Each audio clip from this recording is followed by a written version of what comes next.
Hello বন্ধুরা। তো অনেক দিন ধরে না ভাবছিলাম যে একটু পেঁয়াজ পোস্ত খাবো, সেটা করা হচ্ছিল না যে কোনো কারণে।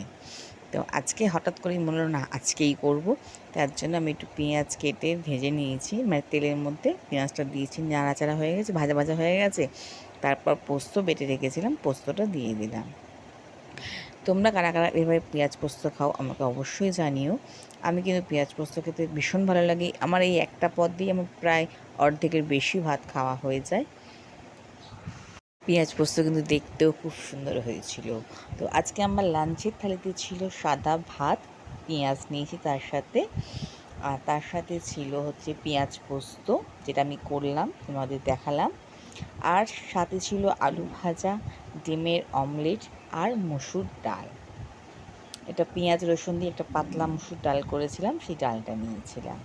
তো আজকের লাঞ্চের থালি আমার পুরো রেডি, মানে পুরো ভাত মনে হয় কম পড়ে যাবে এরকম একটা অবস্থা হয়ে গেল। তো যাই হোক, আমি লাঞ্চটা করে নিই। তোমরা আমার সাথে থেকো, লাইক শেয়ার কমেন্ট করে দিও।